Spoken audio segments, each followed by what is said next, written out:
Hey guys, what's up? Um, I'm sitting at the park right now, and my car is dead. Well, it's not absolutely dead, but it's just not cranking. Can't get it started. It's not cranking. I was at the park, and spent about an hour jogging, hour and a half jogging. Came back, and my car's not starting. I will say that this is not my first time having this issue. I've been having this issue sporadically for like the last couple months, but lately it's been, I'd have to try more than usual to turn on. I'd have to try to start it a couple of times. I mean, last week I had to try to start this car, I'd say like 7 times before it turned over, and then it worked fine afterwards. But right now it's just totally dead. Well, not totally dead. I mean, it just won't start like before. But I mean, I've tried about 20 times now to try to start up, and it's not starting at all. I've only been out for like an hour and 30 minutes. Parked my car an hour and 30 minutes. So I'm pretty sure I didn't need the lights on. Checked, didn't need the lights on. Even I think an hour and 30 minutes. That's not gonna kill the battery to the point where it won't start, turn over. So, but I mean, that was the first thing that popped up. Dead battery. Maybe it's weak. Maybe it's, whatever. But I went out, turned the headlights on, and just checked to see how bright the headlights were, and the headlights were pretty bright. So I'm like, it's probably not the battery, but I don't know 100% if that's the case. I didn't know 100% if that was the case. So, I mean, it took me about like 5-6 minutes to get somebody to help me out, jump the car. And funny enough, there was somebody there who was just hanging around in his car, and I'm like, hey, could you help me jump my car? Got cables, and had the cables on the battery for, I said, a good 5 minutes. Not 5 minutes. I'd say like 2 minutes. Had it on for 2 minutes, but that would be good enough. I mean, it would be good enough. All right, I would at least hear like a slow crank if it was the battery that was the issue. But I didn't hear anything. I tried it a couple of times, turned on, didn't hear anything but a click, which I was hearing before. Hooking up the battery, hooking up the cables to the battery, jumping it. So at that moment, I knew I was in for a bigger issue than just a battery issue, terminals or whatever. I mean, my terminals are 100% clean, so I always make sure to check the terminals to make sure if they're 100% clean if I'm been having these issues. But my terminals were pretty clean, so it's not the battery. So I'm like, it's not the battery. Could it be the alternator? And just by thinking about it, it couldn't be the alternator, because this car wasn't running when it decided not to start, and even in previous situations, the car wasn't, it wasn't running. When I try to, it wasn't running with the issues that I had. Normally with alternator issues, you would have a bad alternator if the car died out on you while you were driving. I mean, it could be other things, but normally alternator issues, that's it happens with the engine running, and this engine was not running at all. So and also I'm 100% sure of it, because I actually if you hook up cables to the battery, and if the alternator was dead because of and you can't start it, and it's because of the alternator, hook up cables to the battery and you turn the car on, it should just crank right up. It should just crank right up, and once you take the cables off, the car would just die out, and 100% sure that it was the alternator that was the problem. Okay, so it's not the alternator. 100% sure it's not the alternator. 100% sure it's not the battery either. So what next? What do I do next? So I was thinking, What else? It could be either a relay or a blown fuse, right? A relay or a blown fuse. Now, I don't have anything to test out the relay or the fuse on this car. I mean, it would be pretty easy to test out the fuses. The relay, not as easy, but I'm gonna say it's not the relay. It's not the starter relay. It's not the fuel pump relay. It's not the starter relay, and definitely not the fuel pump relay. It's not the starter relay. I know it's not the starter relay because I hear a click. I hear a click. You hear a click every time. Try to start it. You hear a click. I mean, it gets faint, you know, the more you do it because, you know, the battery gets strained. But you do hear a click. So I mean, the relay relays electricity from, you know, the battery to the starter. It relays electricity to the starter, and because you're hearing that click, it means that the solenoid's firing off. It's just that the engine is just not turning over. It's not cranking up. It's not running. So at that point, I know it's not the relay. I mean, I can't say I'm 100% sure it's not the relay, but I'm gonna say to a good certainty that is not the relay. Like 90% sure it's not the relay. I'd have to test it out to make, you know, to make that 100%, but 90% sure it's not the relay. So what else? What else did I test out? I'm thinking, could it be a fuse? Maybe it could be a fuse, but all the times that I've had issues with fuses with this car, well, not this car, but I mean, with cars that I've had previously. So here's the thing about it. Twice I had fuse issues and it affecting my car starting up, not being able to start up. So I'm like, first issue with the fuse that I had was, you know, it would crank. Everything works, it would crank, but it won't turn over. It would crank, it won't turn over. It would crank up, it won't turn over.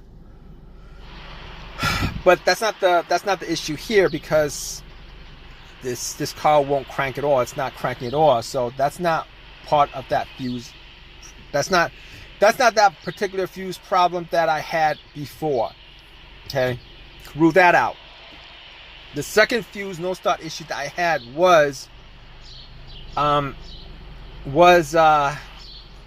okay, it was a main fuse that was blown. Okay, I drove it around and parked it, had my car on, and my car just died out immediately. Thought it was an alternator to begin with, but after doing some testing, found out that it was a main fuse that was blown.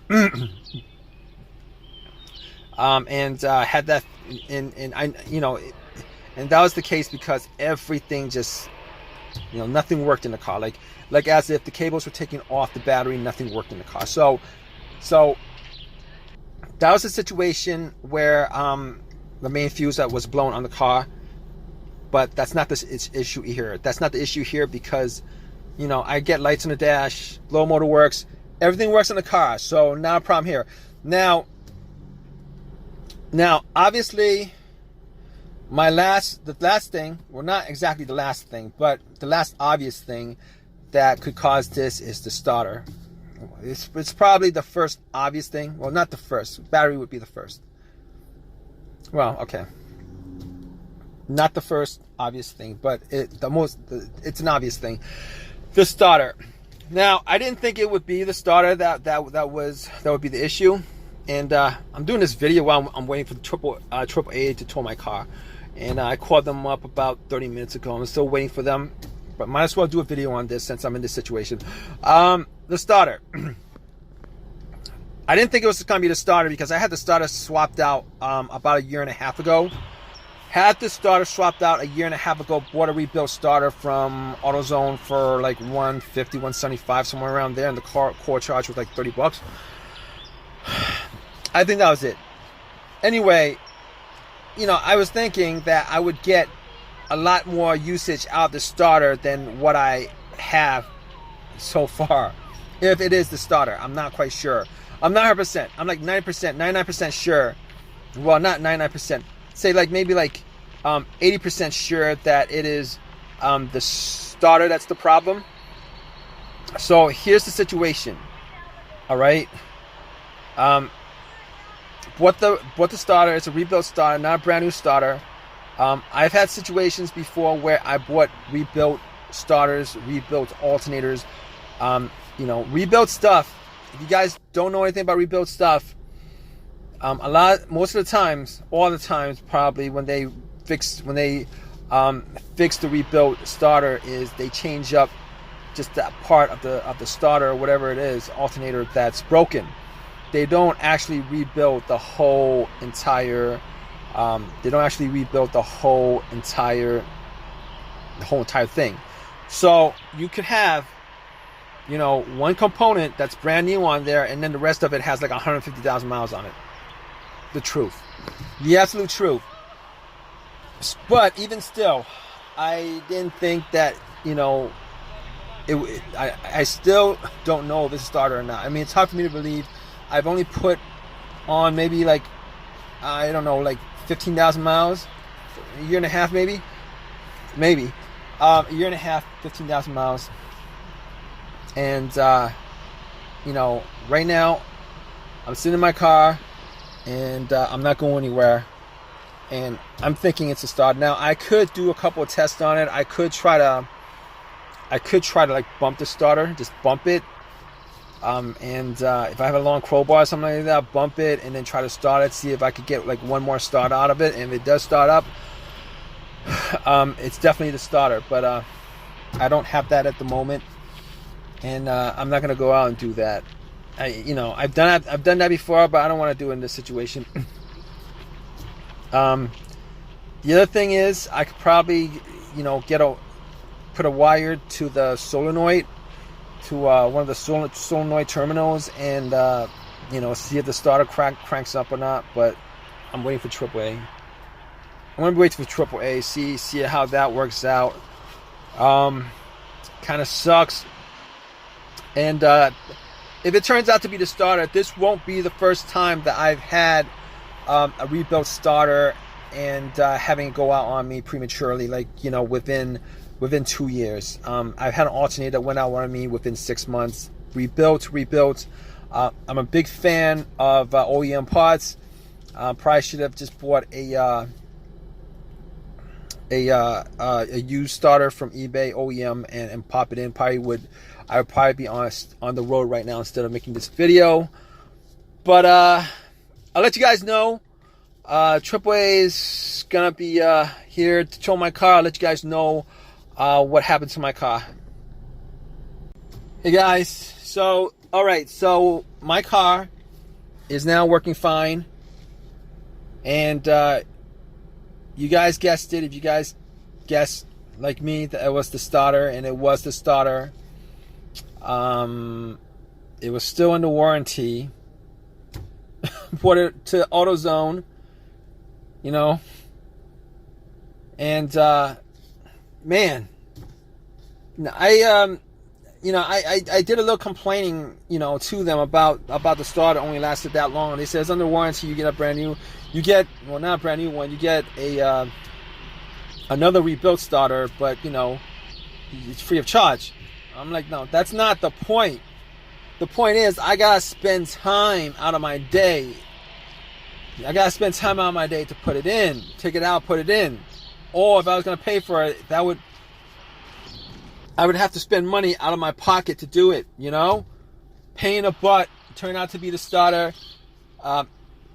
It's not like the absolute worst situation in the world, but I'd rather not have situations like this come up. It's just really a pain in the butt. And when I change a part on a car, I'm hoping that I get a certain amount of usage out of it. And I was thinking maybe 100,000 miles over, maybe like well over 100,000 miles. But guess what? They gave me another rebuilt starter, popped it in, it works. I've got a rebuilt starter in my car. So I got a rebuilt starter in my car. All right, replace a rebuilt starter with another rebuilt starter. Sucks. And what are you gonna do? I mean, I didn't want to spend $300 instead of getting a replacement for free. I didn't want to spend $300 out of my pocket to get, you know, a brand new one. And even the brand new ones, I've heard stories, situations where people bought brand new stuff and it goes out on them anyway. But anyway, I'm glad that that situation's resolved. Really pain in the butt, frustrating, aggravating stuff that I really wish wouldn't happen, but apparently it is what it is, kind of thing. But you guys have any comments, please leave your comments in the comment section. Please give me a thumbs up, please subscribe, guys. All right, hope this has helped you out as far as your issues with your car. Hope hope if if you do have this kind of situation, that is as simple. No, not as simple, but it's not worse than that. All right, guys, take care.